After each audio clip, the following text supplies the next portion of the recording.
Okay. இந்த கேள்வியை நம்ம எப்படி செய்யலாம்னு சொல்லி பார்க்கலாம். கடத்தும் திரவியத்தால் ஆன வட்ட வளையம் ஒன்று வழுக்காது உருளுகிறது. காந்தப்புலம் பார்த்தீங்கன்னு சொன்னா, அந்த தரப்பட்ட வட்ட வளையம் செல்லுகின்ற திசைக்கு செங்குத்தா பார்த்தீங்கன்னா பிரிவைக்கப்படுகின்றது. வட்ட வளையத்தினுடைய மேல் கீழ் புள்ளிகளுக்கு இடையில் தூண்டப்பட்ட மின் இயக்க விசை யாது? இதைத்தான் பார்த்தீங்கன்னா உங்கள்ட்ட எக்ஸாம்ல கேட்காரு. நீங்க வடிவ பாடத்தை பார்த்துக்கொள்ளுங்க. இது பார்த்தீங்கன்னா வீடியோ பாஸ் பண்ணிட்டு நீங்களே இதுக்குரிய விடையை பார்த்தீங்கன்னா எடுக்கிறதுக்கு ட்ரை பண்ணுங்க. உங்களுக்கு 4 ஆப்ஷன் பார்த்தீங்கன்னா தரப்பட்டிருக்கிறது. ஏபிசிடின்னு சொல்லி சரியான விடையை நீங்கள் எடுத்துக்கொள்ளுங்க. ஓகே, எடுத்திருப்பீங்கன்னு சொல்லி நம்புகிறேன். இப்போ நம்ம எப்படி செய்யலாம்னு சொல்லி பார்க்கலாம். இப்போ இதில் பார்த்தீங்கன்னு சொன்னால், இந்த தரப்பட்ட வட்ட கடத்திலிருந்து பார்த்தீங்கன்னு சொன்னால், நிலத்தை தொட்டு கொண்டிருக்கிற அந்த புள்ளியை நீங்கள் ஆராய்ஞ்சீங்கன்னு சொன்னால், அதாவது பார்த்தீங்கன்னா நிலத்தை தொட்டு கொண்டிருக்கிற அந்த புள்ளி ஆராய்ஞ்சீங்கன்னு சொன்னால், உங்களுக்கு நேர்கோட்டு வேகம் பி பார்த்தீங்கன்னு சொன்னால் வலப்பக்கத்தில் வரப்போகின்றது. அதே போல் தொடலி வேகம் பார்த்தீங்கன்னு சொன்னால், தொடலி வேகம் ஆரோமிகான்னு சொல்லப்படுகின்ற விடயம் உங்களுக்கு இடப்பக்கத்தில் நோக்கி பார்த்தீங்கன்னா வரப்போகின்றது. இடப்பக்கத்தில் பார்த்தீங்கன்னா ஆரோமிகான்னு சொல்லி உங்களுக்கு வரப்போகின்றது. அப்போ வழுக்காது உருளுதுன்னு சொன்னால் உங்களுக்கு தெரியும் பியூர் ரோலிங்கான கண்டிஷன் என்ன சொல்லுதுன்னு சொன்னால் பிசை ஆரோமிகா, அதாவது தரப்பட்ட அந்த வட்ட வளையத்தினுடைய நிலத்தை தொட்டு கொண்டிருக்கிற புள்ளியில் இருக்கிற மொத்த வேகம், விளைவில் வேகம் பார்த்தீங்கன்னா நிலத்திர வேகத்துக்கு சமன, நிலம் பார்த்தீங்கன்னா ஓய்வில் இருக்கிறபடியால் அது பார்த்தீங்கன்னா 0க்கு சமன் அடிக்கும். ஸோ பிசை ஆரோமிகா சமன் 0 என்று சொல்லி நீங்கள் என்ன செய்யலாம்னு சொன்னால் பியூர் ரோலிங்கான கண்டிஷன் எடுக்கலாம். ஸோ அதாவது நான் என்ன சொல்ல வரேன்னு சொன்னால், இந்த நிலத்தை தொட்டு கொண்டிருக்கிற அந்த அடிப்புள்ளி பற்றி, நிலத்தை தொட்டு கொண்டிருக்கிற அந்த அடிப்புள்ளி பற்றி பார்த்தீங்கன்னா இந்த வட்ட வளையம் பார்த்தீங்கன்னு சொன்னால் பியூர் ரொட்டேஷனில் பார்த்தீங்கன்னா காணப்படுகின்றது. பியூர் ரொட்டேஷனில் பார்த்தீங்கன்னா காணப்படுகிறது. அதாவது நீங்கள் என்ன செய்யலாம்னு சொன்னால், இப்படி இந்த தரப்பட்ட வட்ட வளையம் பார்த்தீங்கன்னா மையத்தை பற்றி ஒமேகாவோட சுத்துது, அதே போல் பார்த்தீங்கன்னா பி என்ற நேர்கோட்டு வேகத்துடன் இயங்குது என்று சொல்லப்படுகிறதுக்கு பதிலாக, அதுக்கு பதிலாக நம்ம எப்படி எடுக்கலாம்னு சொன்னால், இந்த தரப்பட்ட அந்த எக்ஸ் என்று சொல்லி அடையாளமிடப்பட்டிருக்கிற இந்த தரப்பட்ட புள்ளியை பற்றி இந்த தரப்பட்ட வட்ட வளையம் சுத்துது என்று சொல்லி நீங்கள் எடுக்கலாம். அந்த தரப்பட்ட புள்ளியை பற்றி அல்லது அந்த நிலத்தை தொட்டு கொண்டிருக்கிற புள்ளியை பற்றி அந்த தரப்பட்ட வட்ட வளையம் சுத்துகிறது, ரொட்டேட் பண்ணுது என்று சொல்லி நீங்கள் எடுக்கலாம்.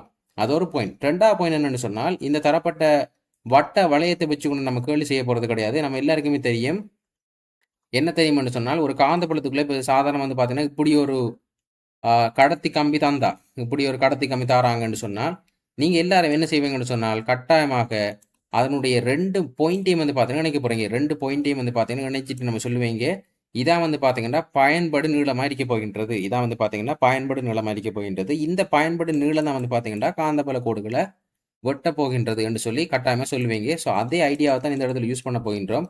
இவ்வளோ பெரிய வட்ட வளையம் பார்த்தீங்கன்னு சொன்னால் வெட்டுறதுக்கு பதிலாக, காந்தப்புல கோடுகளை வெட்டுறதுக்கு பதிலாக நம்ம என்ன செய்ய போகிறோம்னு சொன்னால், தனி கம்பி, என்ன சொல்கிறேன்னு சொன்னால் தனி கோல் பார்த்தீங்கன்னு சொன்னால், அதாவது பார்த்தீங்கன்னா தனி கோல் பார்த்தோம்னு சொன்னால், இந்த இடத்துல நமக்கு காந்தப்புல கோடுகள் பார்த்தீங்கன்னு சொன்னால் வெட்ட போகின்றது. ஸோ தனி கோலாக பார்த்தீங்கன்னா சொன்னால் நம்ம அதை எடுக்க போகின்றோம்.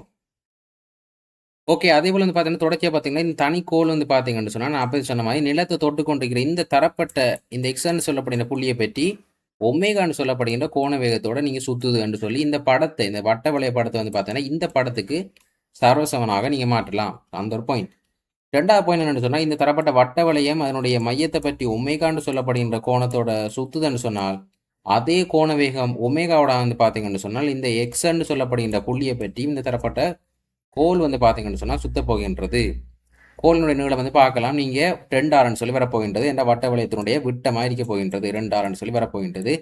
இன்னும் நீங்கள் என்ன செய்யலாம்னு சொன்னால், இலகுவாக உங்களுடைய ஈக்குவேஷனை பயன்படுத்தலாம். எல்லாருக்குமே தெரியும், ஒரு தரப்பட்ட கோல் பார்த்தீங்கன்னு சொன்னால் ஒரு காந்தப்புலத்துக்குள்ளே சுத்தக்குள்ள அதுக்கான ஃபோமிலா முழு பேருக்கும் தெரியும். ஃபோமிலா பார்த்தீங்கன்னு சொன்னால் பி ஒமேகா ஆர் வர்க்கத்திங்கள் 2 சொல்லி வரப்போகின்றது. பி ஒமேகா ஆர்ன்னு சொல்றது பார்த்தீங்கன்னா தரப்பட்ட அதாவது தரப்பட்ட கோலால் உருவாக்கப்படுகின்ற வட்டத்திர ஆரை அல்லது கோலினுடைய நீளம் என்று சொல்லி கூட நம்ம சொல்லலாம். கோல்ற நீளம் பார்த்தீங்கன்னா 2r மொத்த வர்க்கம் பார்த்தீங்கன்னா 4r வர்க்கம் என்று சொல்லி வரப்போகின்றது.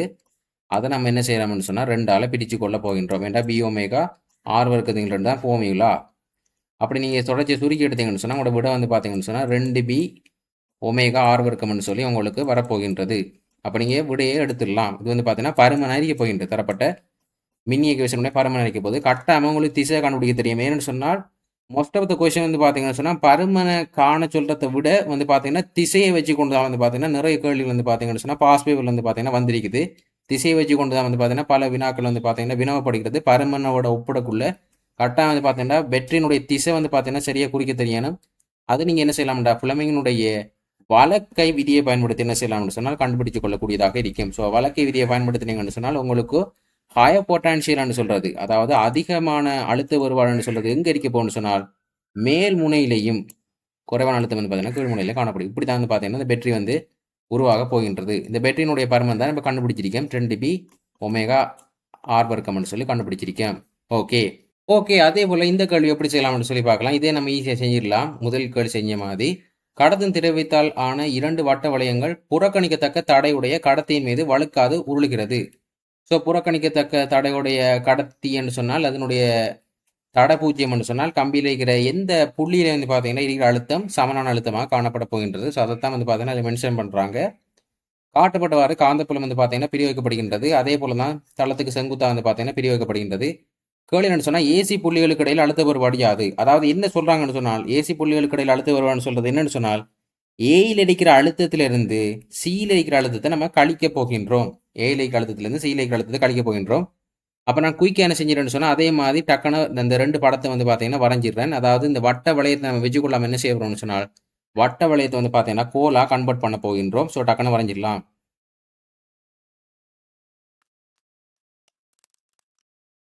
ஓகே. இப்போ வந்து பார்த்தீங்கன்னு சொன்னா, தரப்பட்ட அந்த கோல் வந்து பார்த்தீங்கன்னு சொன்னா, இப்போ இந்த முதலாவது படத்துல இந்த வலப்பக்க வட்ட வளையத்த பார்த்தீங்கன்னா, ஒமேகா வந்துட்டு வலம் சுழி திசையில காட்டப்பட்டிருக்கிறபடியே, இதுவும் வந்து பார்த்தீங்கன்னா, வலம் சுழி திசையில உங்களுக்கு ஒமேகாவோட வரப்போகின்றது.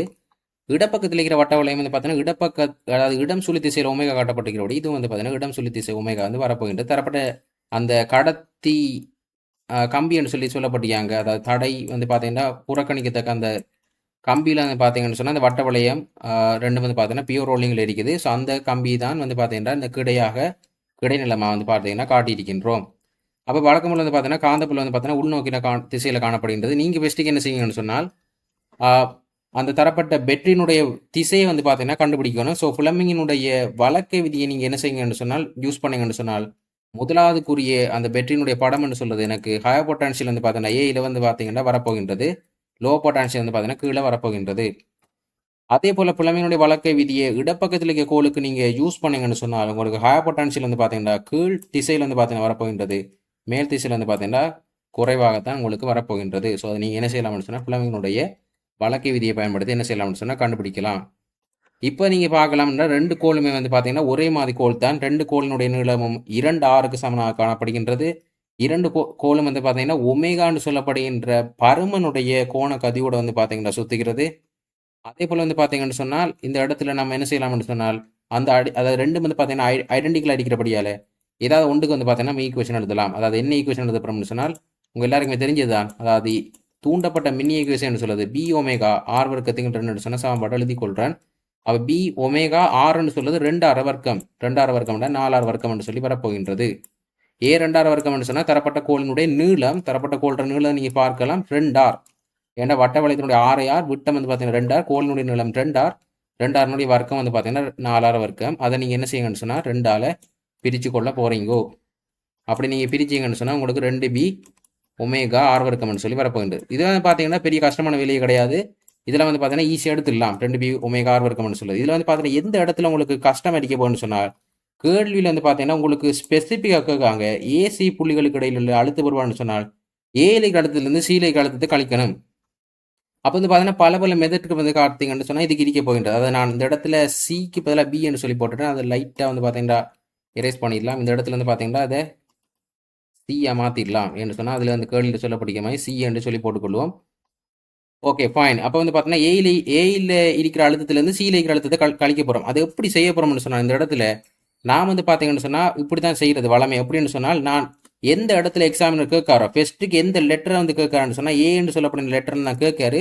ஸோ நான் ஏ என்ற லெட்டரில் இருந்து சி என்ற லெட்டரை நோக்கி என்ன செய்ய போகிறேன்னு சொன்னால் பயணிக்க போகின்றேன். ஏ என்ற லெட்டர்லேருந்து அதாவது நமக்கு உங்களுக்கு கேட்கப்படுகின்ற கேள்வின்னு சொன்னால் ஏலைக்கு அழுத்தத்திலேருந்து சீலைக்கு அழுத்தத்தை கழிக்கிறது தான் கேள்வி வருகுது. இது எப்படி செய்ய போகிறோம்னு சொன்னால் முன்னுக்கு இருக்கிற லெட்டர்லேருந்து நம்ம என்ன செய்ய போகிறோம்னு சொன்னால் பின்னுக்கு இருக்கிற லெட்டர் நோக்கி ட்ராவல் பண்ண போகின்றோம். எப்படி ட்ராவல் பண்ணணும்னு சொன்னால் ஏயிலிருந்து பார்த்தீங்கன்னு சொன்னால் சிக்கு வந்து பார்த்தீங்கன்னா இப்படி நம்ம ட்ராவல் பண்ணலாம். பெஸ்ட்டுக்கு வந்து பார்த்தீங்கன்னா லைட்டாக வந்து பார்த்தீங்கன்னா இப்படி வந்து போகலாம். அப்படி போகல வந்து பார்த்தீங்கன்னு சொன்னால் நான் போகும்பொழுது பெஸ்ட்டுக்கு அதனுடைய நேர்பெறுமதி உள்ள அந்த மின் பாயத்தை வந்து பார்த்தீங்கன்னு சொன்னால் பெஸ்ட்டுக்கு வந்து பார்த்தீங்கன்னா மீட் பண்ணுறபடியால் அந்த இடத்துல எனக்கு +E என்று சொல்லி வரப்போகின்றது.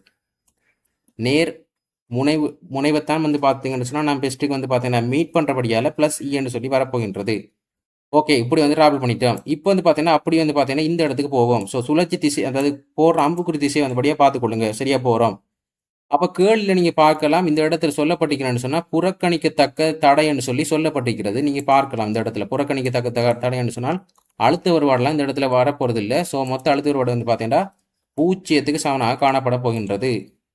இப்போ வந்து பார்த்தீங்கன்னா அதே இடத்துல வந்து பார்த்தீங்கன்னா சியை நோக்கி நான் அப்படியே ட்ராவல் பண்ணுறேன். அப்படி ட்ராவல் பண்ணக்குள்ள நீங்கள் பார்க்கலாம், நான் ஃபெஸ்ட்டுக்கு அந்த தரப்பட்ட பெற்றினுடைய ப்ளஸ் முனையத்தான் வந்து பார்த்தீங்கன்னு சொன்னால் நான் மீட் பண்ணுறேன். அதை மீட் பண்ணித்தான் என்ன செய்கிறேன்னு சொன்னால் அதுக்கப்புறம் சியை நோக்கி போகிறேன். ஸோ ப்ளஸ் முனையை நான் பெஸ்ட்டு மீட் பண்ணுறபடியால் ப்ளஸ் சின்னு சொல்லி வரப்போகின்றது.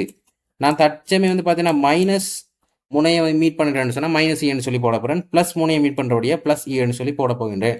ஏன் ரெண்டுக்கும் ஈன்னு சொல்லி போகிறேன்னு சொன்னால் ரெண்டு கோலும் ஐடென்டிக்கல், அதனால ரெண்டுக்கும் தூண்டப்பட்ட மின்னியக்க விசைன்னு சொல்கிறது சமன்னு சொல்லி நான் ஆல்ரெடி வந்து பார்த்தீங்கன்னா மென்ஷன் பண்ணிட்டேன். இப்போ நீங்கள் என்ன செய்யணும்னு சொன்னால் அதே திசையில் அவ்வளோத்தையும் கூட்டி கொடுத்தீங்கன்னா சரி.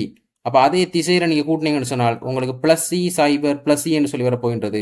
அப்போ ஏயிலேருந்து சியை கழிக்கிறதுக்கான விடன்னு சொல்கிறது உங்களுக்கு இ, அதே போல் எங்களுக்கு 0, அதே போல் எங்களுக்கு வந்து பார்த்தீங்கன்னா இ, அதே திசையில் கூட்டி கொடுத்தீங்கன்னா சரி, ஏயிலேருந்து சிக்கு போகிற அதே டைரக்ஷனில் கூட்டி கொடுத்தீங்கன்னா உங்களுக்கு விட 2ன்னு சொல்லி வரப்போகின்றது.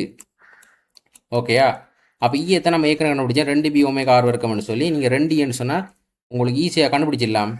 4b ஒமேகா ஆர் வர்க்கம்னு சொல்லப்படுகின்ற விட வந்து பார்த்தீங்கன்னு சொன்னால் உங்களுக்கு இந்த கேள்வி கண்டுபடியாக இருக்க போகின்றது. அதாவது ஏயில் இருக்கிற அழுத்தத்திலிருந்து சியில் இருக்கிற அழுத்தத்தை கழிக்கி வார விட என்று சொல்கிற விடயம் 4b ஒமேகா ஆர் வர்க்கத்துக்கு சமனாக காணப்பட போகின்றது. ஸோ நீங்கள் என்ன செய்யலாம்னு சொன்னால் பி ஆன்சர் எடுத்துக்கொள்ளக்கூடியதாக இருக்க போகின்றது.